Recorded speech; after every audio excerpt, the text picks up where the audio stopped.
to Leaders of Tomorrow, 18-hour special initiative that celebrates the undying entrepreneurial spirit of micro, small and medium enterprises. Today, I'll bring you a quick recap of an exclusive chat with Ashok Leyland that I did earlier on during the week. And on the show today, first up on our Insights segment, I'll be in conversation with Rakesh Malhotra of the Luminous Group. And on Bright Sparks tonight, we're in conversation with Zest Systems and USM Technologies.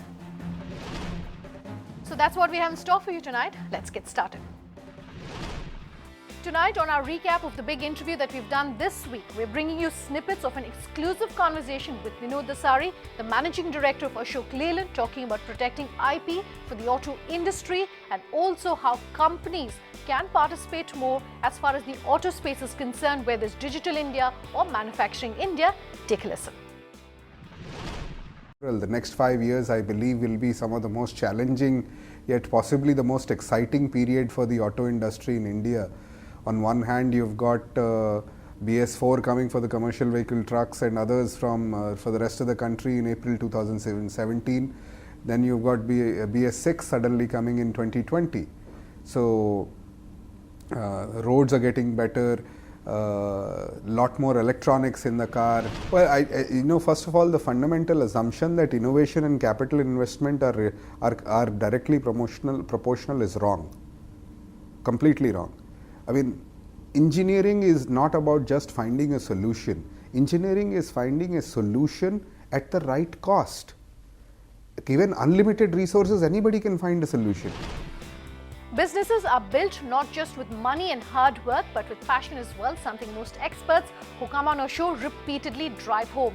Tonight, then, we're featuring one such self-made entrepreneur who started with a mere 40,000 in his pockets and went on to make millions. I caught up with Rakesh Malhotra of the Luminous Group. Here's what he had to say.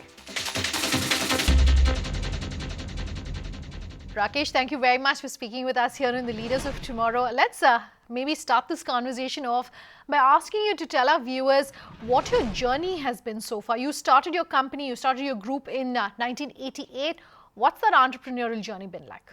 Our first venture was a self-funded venture with family money, and my father's retirement pension and stuff like that at that point in time, and we sort of hit off well because it was a product designed for the time and it was ahead in technology and it started to take off, and then we ran into rough weather with that venture because the products were not fully matured, and we had to sort of work around for a long time trying to service them, and that's how our first venture kind of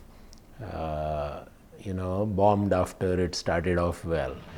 And that's my beginning. And then in 1988, after having kind of wound up that activity, we did a rebuilding exercise and started to reorganize ourselves around the power electronics backup power business in terms of sales and service, and started to earn some money.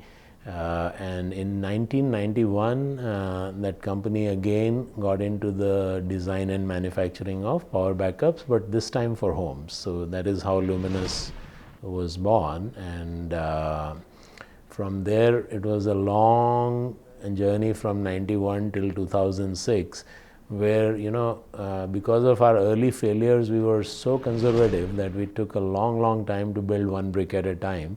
And it took us, a good 15 years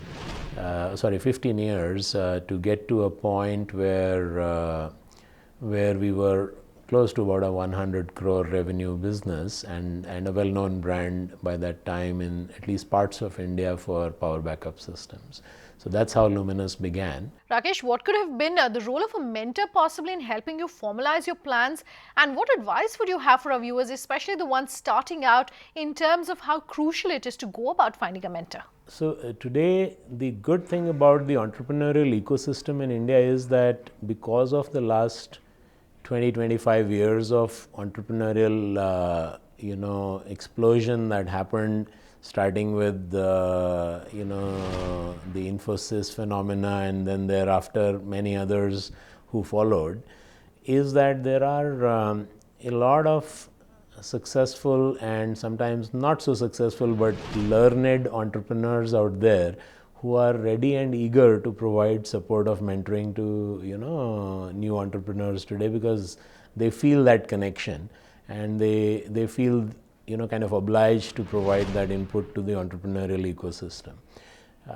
Back in 1985, 87, 88 timeframe when we were starting out, frankly, it wasn't easy to find an experienced mentor. So our mentorship in the early days was from multiple people actually, and the typical thing that to do was to go to people who would be able to sort of give advice on specific areas rather than look for a rounded advice from a mentor, because they were not so easily available. But then later on in our careers, we found very strong mentorship from some people who helped us get out of our conservative mindset and approach growth post 2006 with very strong aggression, because otherwise we would have missed out on the opportunity. You started with inverters, you then branched out into batteries and then into the whole electrical product space. Was it ever a toss-up between expanding and focusing on your core? Can you run our viewers through what that decision process was possibly like and what helped you make those decisions? Both the business of power backups and the business of water and air purification are essentially aimed at same kind of customers. It's the same household, it is the same kind of channels, it is both products are intensive on service. So there are a lot of core competencies that are required on one side and were the reason for us to become successful, that are leverageable in the business that we are building at LivePure in terms of our water and air purification business. So I think the adjacencies and the way market gave us feedback were two drivers that helped us make that decision. We talk about innovation all the time here in the Leaders of Tomorrow, Rakesh, and I want to ask you the role that innovation plays in a sector like yours. What would you say is crucial when it comes to keeping in mind just how important innovation is and the role that it perhaps plays for MSMEs, and whether you think there's enough of such innovation really happening in the industry? I think India's decade of manufacturing leadership is ahead of us. So I completely subscribe to that Make in India idea. And innovation, of course, is going to play a very, very big role in that. And more importantly for MSMEs actually, because frankly, their only competitive advantage is going to be able to frugally innovate, so which means that they don't have the cost structures of large corporations and because the founders are people with a lot of competency and a lot of attitude of can do, they bring to the table a very unique ability to sort of create innovations which meet customers' requirements, because they are close to customers, at costs that are giving them a competitive advantage. In fact, most successful MSMEs that you will see which have been able to scale up would have done something around innovation, either in product or in business model or both, that has caused them to sort of escape gravity of being small compared to the larger players. Another thing that we talk about a lot, Rakesh, is funding. Tell us about your own journey. Did you find funding easy? In our particular case, we kind of grew through internal accruals and bank borrowings for first almost like about 20 years, nearly 20 years, 17, 18 years. And we raised our first round of private equity at Luminous in 2007. And it definitely catapulted us into the next orbit, because capital is one of the legs on which the growth will stand, and starving a business of capital is not really a wise thing to do.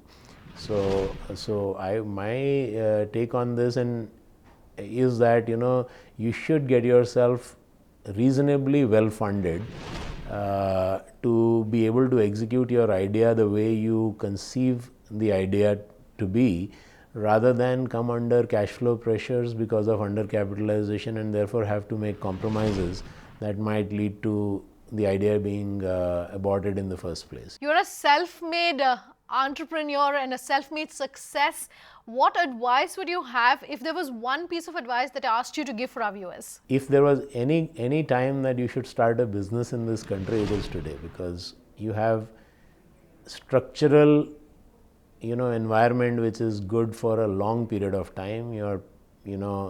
The talent pool is coming up. There is a lot of young consumer base that is coming and hitting this country. So if you have a reasonably good idea and you want to go after it, there is no better time than now to start a new venture.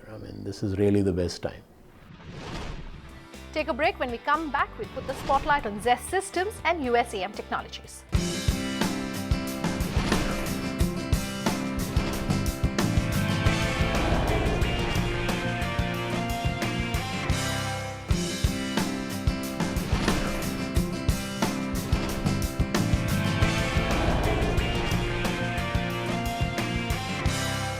Welcome back. You're with us here on the Leaders of Tomorrow, and we're featuring Zest Systems as well as USM Technologies tonight.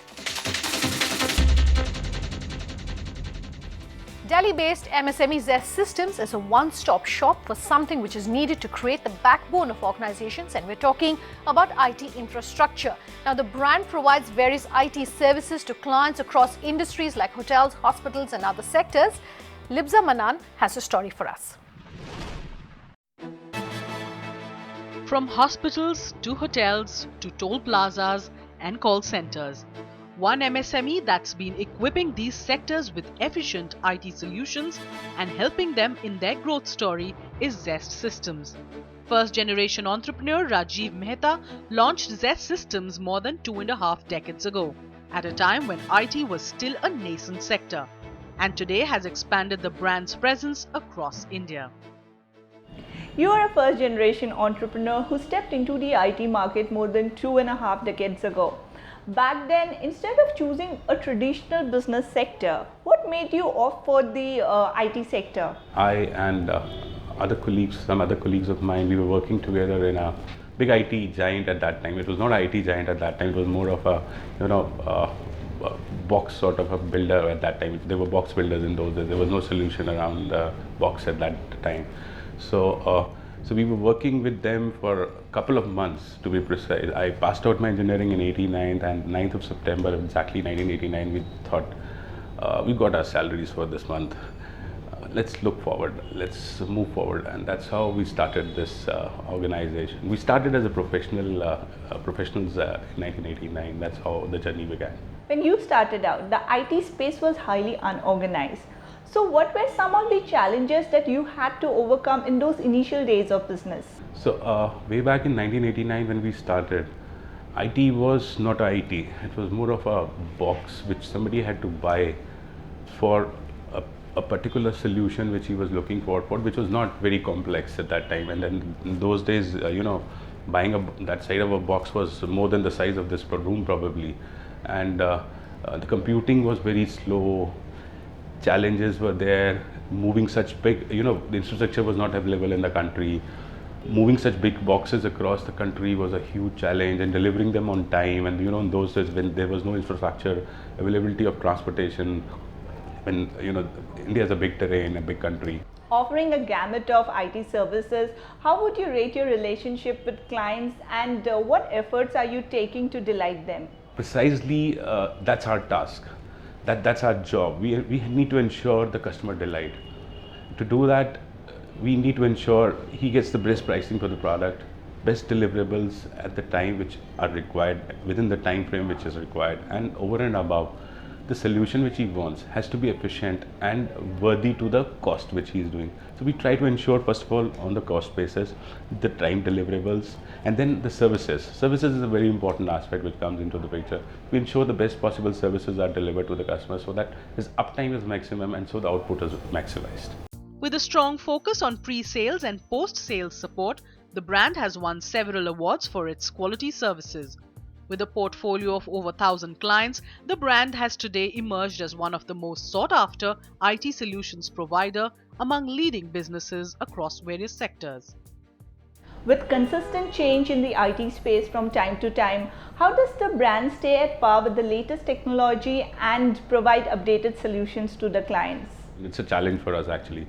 See, the environment is changing day by day, new things are coming in. We need to get equipped. We need to have right pool of people and knowledge with us. That's very important for us. Unless we are, very well equipped, we cannot suffice or anyway be efficient or it is very very important. It's a real challenge. For that, consistent trainings are required. We need to participate in workshops throughout to ensure that yes, we are well equipped and we have that right pool of knowledge which is required to serve the customer. You're working closely with Hewlett Packard. How has been the association? It has been more than 2 decades plus that we've been working with Hewlett Packard, and with so much of work which has happened with Hewlett Packard, it's more of a family. It's no more as a partnership now. It's more of a family, and we've ensured that we try to do our best. And within Hewlett Packard, there are different business units within Hewlett Packard. So we've ensured that we participate and work closely with all business units within Hewlett Packard. And what sort of growth do you envision for the company in the future? We need to grow. We need to ensure that we spread our wings throughout the country. As the literacy level is growing and India is a big geographical country, we need to be present across the country and give deliverables. And not just that, then we have to look globally too. Globally, yes, because we were strong in another services called as remote managed services. Headquartered in New Delhi and backed by over 100 employees, Zest Systems is on a mission to bring in constant innovation within the brand. Zest employees undergo rigorous training from time to time to stay at par with the latest developments in the tech space and implement them in their services, an effort which has helped the brand maintain its competitive edge. The other story that we are featuring in Bright Sparks tonight is the story of USM Technologies, focused on providing CAD and design solutions in India. The company offers cost-effective enterprise solutions to clients. Palumi Mukhopadhyay caught up with this company, which is based in Chennai. Here's the story. Started in the year 1990, USM Technologies began operations with 3 directors in Chennai, B.B. Venkatesh, S. Sivakumar and S. Venkatapati, to provide CAD and graphic art solutions in India. Within just a few years of its operations, USM tied up with global leaders in the technology space to make sure customer satisfaction index is at an optimum level. We caught up with its director B.B. Venkatesh to find out the road ahead for USM and the effect of GST on its business model. My first question is, how and when was USM Technologies found? How did you start this company in the first place? USM Technology was started in 1990 in Chennai. I returned from the US in 1990 after doing my master's in industrial engineering and came back to India. I brought in a plotter with me and wanted to use it for our own business, but then realized we were hardly using it for a couple of hours a week. And that's where I joined along with 2 of my friends, which is Shivakumar, who just had graduated from college and was just working for a year, and along with another friend of his brother, Venkatapati, who was working with Hindustan Motors. We decided to start using the plotter to do plotting services and other activities. That's how we started USAM in 1990. Why did you focus on CAD and graphic art designing solutions for companies? Primarily, we're all engineers. And so naturally, we were involved in CAD, or rather we were involved in engineering. And having a plotter gave us the opportunity to look into the CAD market. And we realized that the market in India at that time was very expensive and not that affordable and so on. So we started the concept of giving plotting services on a sheet basis instead of an hourly basis, how it was charged those days. And as we got into the market, we realized that a lot of people needed people to help them in doing their drawings. They were looking for training support, and that is how we got started into that industry. Right. So with the fast changing technologies of the world and the kind of software upgradation that we are looking at, how crucial is it to keep improving and innovating for a company? Today, the life cycle of any technology, any product has come down drastically, and the go-to-market of our customers' products and technology has to be also faster. Right. So to ensure that this is done, we work closely with the company to implement the hardware and software, what they have invested, to ensure that they are getting the benefit of it is the key focus of our of USAM. It is not just selling them a set of hardware and software, rather we ensure that they are utilizing it well and getting the benefit of it. So, with the kind of support from the government in the form of Digital India campaign, Skill India or any such campaigns like that, do you think the challenges of the service industry is coming down in any way? I think it has definitely come down. Earlier, to do a taxation or to do banking and so on, there were a lot of paperwork, there were a lot of resources required to do that. But whereas now, with all the digital initiatives the government has provided, it has become a lot more easier. But again, with all these things, it creates another set of challenges in terms of having the right kind of infrastructure, the right kind of people, the right kind of training for them to get the benefit of it. So that is where we jump into the picture to ensure that the companies are able to, both SMEs and medium enterprises are able to implement these technologies effectively. We support them in terms of end-to-end solution. Now let's talk about GST. Do you think there are any implications of GST on your firm? Does it change the way you do business? Yes, I think GST is going to be a game changer for the Indian industry. So today, when we want to do business across the country or across other states, there have been a lot of challenges. So that kind of restricted us doing that activity and so on. I think the GST is going to be, more importantly, a level playing, it's going to make everybody a level playing field. And it will be easy for us to get across to other parts of the country and provide value-added service to the customers across the nation. USM Technologies offers a range of services like enterprise computing, data backup, network integration and enterprise security at a cost-effective manner. With an experience of 26 years in the service industry, USM is on a mission to deliver the best breed of solutions in years to come. Completely out of time then on this episode of Leaders of Tomorrow. We'd love to hear from you. Do write in to us at leadersoftomorrowtimesgroup.com. Reach us on social media using the hashtag LOT or call us on that number you see on your screens. Thanks for watching. Have a good night.